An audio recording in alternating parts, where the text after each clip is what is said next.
Hey guys, my name is Rahul Shan. I welcome you once again to this YouTube channel where my goal is still pretty much the same. It is to make investing accessible and profitable for the average investor. Now, HUL, one of India's favorite companies, famously had a lost decade between 2000 and 2010.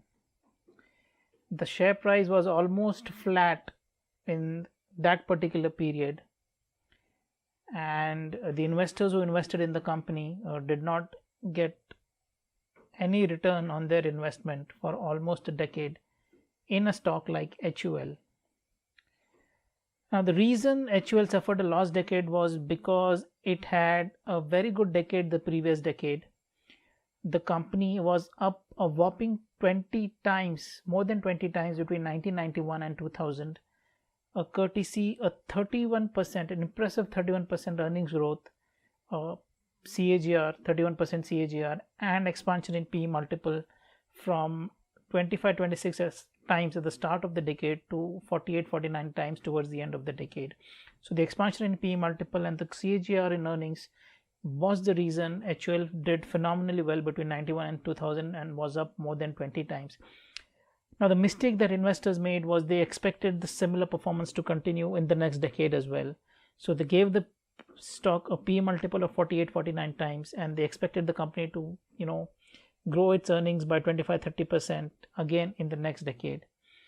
And this is the number one risk or the biggest danger that lies when you invest in growth stock like HUL between 2000 and 2010. If you pay a very high multiple for the expected growth in earnings, and if the expected earnings growth doesn't materialize, then you suffer a double whammy. The P multiple also contracts, and the earnings growth is also a pale shadow of what it had done in the past. And because of this, you end up underperforming the market, or you end up losing a lot of money.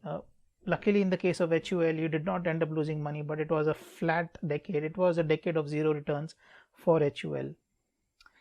Now, here comes the interesting part. Between 2009, 2010 and 2017-18, the next decade, investors were again expecting a lost decade for the company, because they had valued the company at a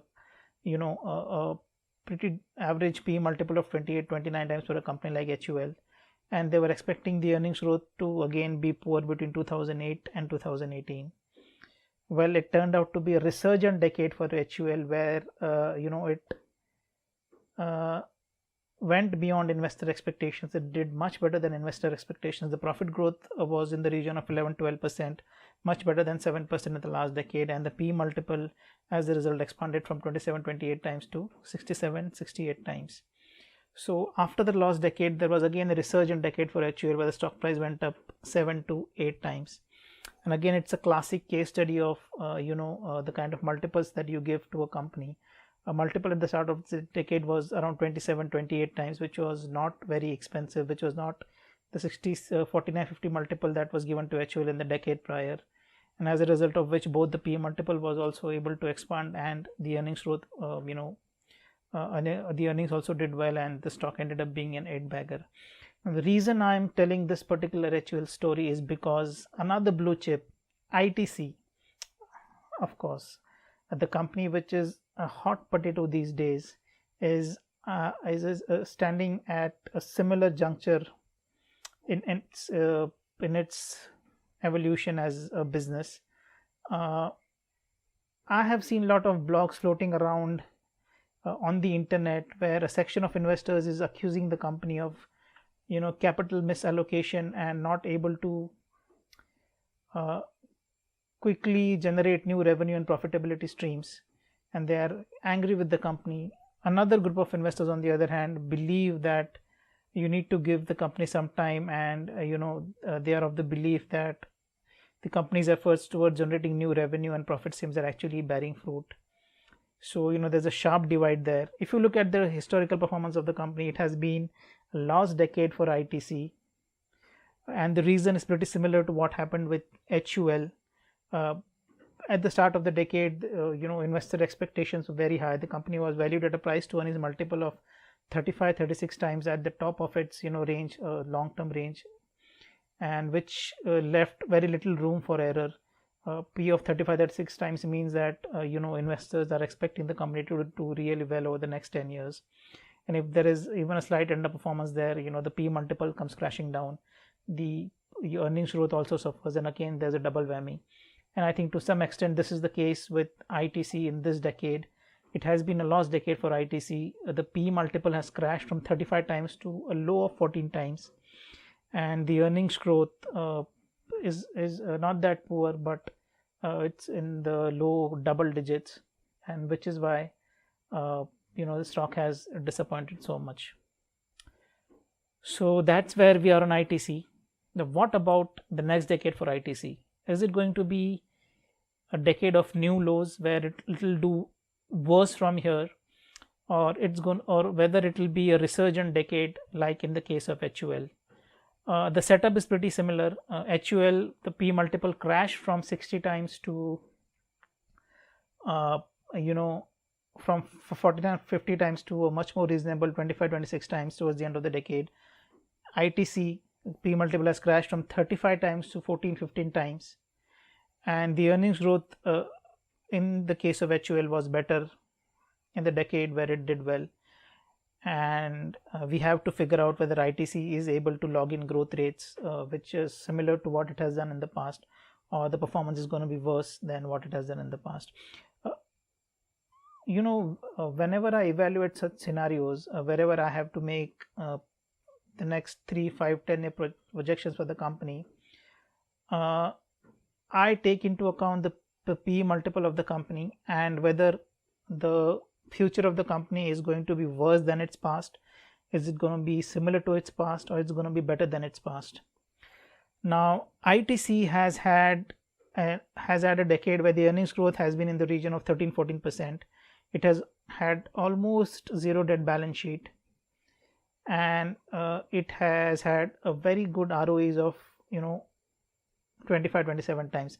For numbers like these, for financial metrics like these, the broad thumb rule is you pay a price to earnings multiple of 20-22 times or 25 times maximum. ITC is trading at a big discount to that. ITC currently is trading at a price to earnings multiple of 14 times, which means that if the future of the company is going to be worse than the past, your downside is pretty limited. ITC has grown its earnings as 14-15%. Let's assume that in the future it's able to grow its earnings at only 10-12%, slightly worse than that. I don't see the P multiple going significantly below 14 times if it's able to do that.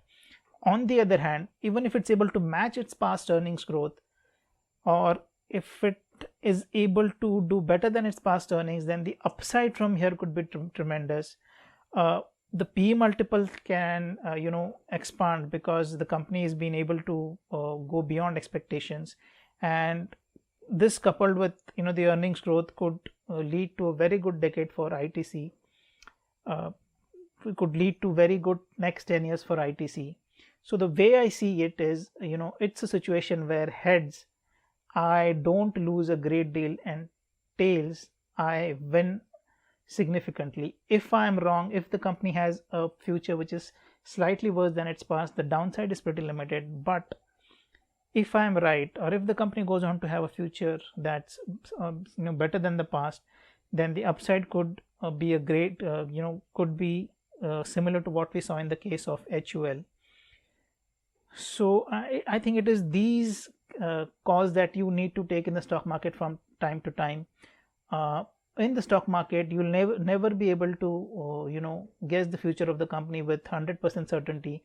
You'll always have to deal with probabilities of this kind. You'll have to always assume different scenarios and your potential gains and losses in case these different scenarios play out. And if you see that there's a high probability that you will make a lot of money if you're right, and you will not lose a lot of money if you're wrong, then you should always accept such bets. This is the key to making returns in the stock market. If you have a portfolio of 25 to 30 such stocks where you are investing in the company at a price to earnings multiple of 14-15 times, where the company has had history like ITC, there is no reason why you cannot make good money, you cannot make good returns in the stock market over the next 3, 5, 10 years. and ITC is just one example of that. So whether or not you make money in ITC going forward, if you invest in 25-30 stocks with similar characteristics to that of ITC, you would have taken a big step towards earning, market beating long-term returns.